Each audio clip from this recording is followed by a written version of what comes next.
right here. And yep, new Genshin version means new special program. So surprisingly, this special program is actually pretty short, so there's not really that much to talk about here. So let's just breeze through this and probably maybe wrap this up in like 10 minutes or around 10 minutes. So yeah. Well, anyways, well, let's just get this started. So the version update is Sunspray Summer Resort. So yeah, you could probably already tell that every single Genshin version update at the final version is always the summer event. Once the summer event is over, it is time for the new region. This means that there is going to be a new map, actually. So the summer resort is actually going to be a new map in Natlan. So that means that our actual statue of the 7 is going to be level 10 because of this. So finally, we are finally getting the final map that we want, and then we're going to be doing the summer event in that specific map. So yeah. Well, anyways, there is more info also. So they showed a new character here, and that is Ineffa. Ineffa is a pole arm electro character who introduces a new anomaly or a new reaction, and that is lunar. The lunar reaction. That is what she does. So in her lunar reaction, it's basically just a much better version of electro charge. So she basically summons like a thundercloud, and that's basically it. That is what Ineffa does. So it's similar to the Nilu blooms, where it's a unique type of elemental reaction where the big bloom cores do like big damage. It's the same with electro charge for Ineffa. It makes the lunar reaction, and then it just does a electric cloud. This is also the first instance of Genshin where we finally get true damage. Yep, true damage. Besides some other artifact sets like the Kokomi 4-piece artifact set where it does like 30k if you have like enough healing. But other than that, this is our first instance of an actual character getting true damage in the game. So they did show her gameplay here, which is pretty cool. I mean, she's just a robot. Robot that summons like a helper robot, and then you just do big damage. So she's basically just a sub DPS for the most part. And she, as you see there, you see the rain cloud right there. She basically does a lunar charged elemental reaction. It is a new elemental reaction, but it's literally just electro charge, but better. It's literally what it is. So the robot does lunar charge, and yeah, that's basically it. They did also showcase some other gameplay elements of her too. Right there, see more lunar charged. But yeah, lunar charge is basically just true damage. It's true damage for the first time. They are basically going down the HSR route for Genshin Impact, which is interesting. I mean, true damage. It probably might be a new thing for the new region of Shesnaya. So maybe we are going to be getting a lot more true damage DPSs in the future, or maybe true damage supports in the future. But yeah, there's her elemental burst. It's just a big punch. So yeah, it's just rocket toe punch, and then she just punches. So yeah, but she's literally just a basic sub DPS. It's really nothing that special. The only thing going for her is the lunar charge thing, which is true damage. So if you are interested in that, then go ahead. She is pretty good for the most part for some electro charge teams, especially since we did get some pretty good electro charge supports like Auroran, and then we also have as well we have other electro charge supports, which means that we are just going to be getting a ton of uses of Ineffa. She is going to be pretty good for the most part. So yeah, Aoife, Auroran, yeah, you get the drill. She is pretty good with electro charge supports. They also showcase here some new Archon quests. We are getting an Archon quest here, so this means that we are just going to be concluding the yeah, right here, new Archon quest. We're gonna be concluding the version of Natland. We're gonna be concluding the Natland story. So yeah, this is basically just getting us ready for the new region, which is going to be Shesnaya. So yeah, get ready for version 6.0. But other than that, they are gonna be giving us some free mats right here. You're able to level up Ineffa by doing the new Archon quest. So she's going to be pretty important to the main story. As for the new banners right here, we have right here Seat Lolly and as well as Ineffa. So I would say right now Ineffa is pretty good. If you do love Electro Charge and if you want to mess around with the new elemental reaction, which is Lunar Charge, then go ahead. She is pretty good. Our first true damage dealer. So she's probably going to be good in the future as more characters are releasing in Shesnaya, but right now she is like good but not like broken, which is right here. Speaking of broken, Seat Lolly. Seat Lolly is one of the best cryo characters in the game. She does cryo application, her shields last pretty long, and she tanks attacks like there is nothing. She is just really good. As long as you have enough EM, then she is going to be tanking everything left and right. So yeah, she's also one of the few characters who doesn't need her personal weapon, so you can just use like something like the sack fragments. You can just use sack fragments and then Seat Lolly just pops off like crazy. So yeah, Seat Lolly doesn't really need that much help anyway. You just build her with EM with scrolls. 4-piece scrolls, and that's literally it. Seat Lolly is really good. Definitely a must pick up on this banner if you don't have Seat Lolly. Other than that, you can get Ineffa. Ineffa is pretty good. Other than that, they showcase some summer resort stuff right here too. The new map, as you see there, just a ton of stuff to explore right there. Some new areas right there as well. Looks pretty nice actually. Looks pretty colorful. I mean, it's pretty Natland themed, so yeah, looks really good. And it doesn't look like a huge area. I mean, since there's not going to be a lot of things to explore, since it is like just a small area, I'm pretty sure everyone's going to be completing this and then just having a fun time in the summer event. Speaking of summer event, we have a new Bennett costume, pretty nice, and as well as a new Yelan costume. But they don't showcase the Yelan one yet until like way later on, which is I think like right here somewhere. Yeah, there you go, the Yelan costume. But cool free Bennett skin by doing the event. Really nice. Of course, since it is a summer event, we are going to be getting some new summer stuff. I mean, look at this. We got some mini games right here. So yeah, a shooting mini game, really nice. We have a cart riding mini game, I think, as well. It's just really weird. I mean, it's just summer stuff. So yeah, right here, yep, you shoot stuff and you just control like a little creature. It's just really just shenaniganery. It's just summer shenaniganery.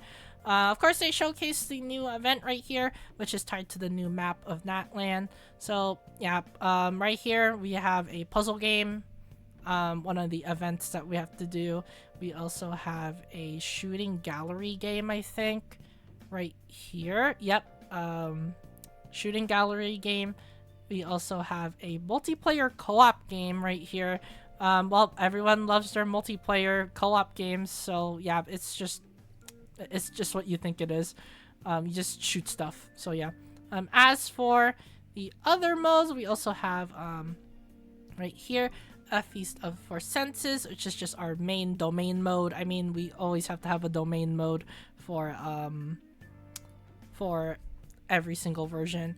And we also have right here very interesting like a thing where you just tap buttons and then you just do that. It's just basically a modified rhythm game. So yeah, that's literally it. They also have some other side mode right here,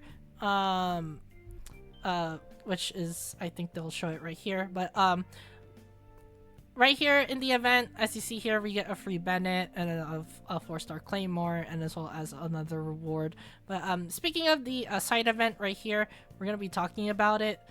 There's a new boss and some new story, of course. It's just going to be an origin about like the island and stuff. And well, let's go to the Yelan segment of here. So basically the Yelan segment, or like the side story of this event, is just us helping Yelan by discovering clues and then well, finding out the culprits for the event. So yeah, but right here they're gonna be showcasing a new Yelan costume right here. So well, you're gonna be seeing it in a bit. Right there, Yelan costume. Looks really good, honestly. So yeah, really nice. I mean, Yelan looks pretty nice. There's really nothing for me to say. But yeah, there's the Yelan costume, and it's just a new event right here. So you're just basically helping Yelan solving crimes. As for phase 2 of the banners, we have Mualani and Chaska. Mualani, she's good if you run vaporized teams, but other than that, you just get Nuvolette. Nuvolette is the much better Hydro DPS. Chaska is the best Animo DPS in the game. So if you need a Animo DPS desperately, then Chaska is for you. So as for the pull priority for this version, it's going to be Citlali, ineffa, Chaska, and then Mualani last. So that is your pull priority for the thing. As for the other events, there's really only 2 events here. So one is just taking pictures. Yep, it's just you just take pictures. That's it. That's the event. As for the other ones, there's going to be some new music for the permanent music mode, so you can just play that to earn some primo gems. Pretty nice. And we also have right here some new TCG stuff too, so pretty nice as well. Some new TCG opponents that we could fight. So yeah, pretty nice.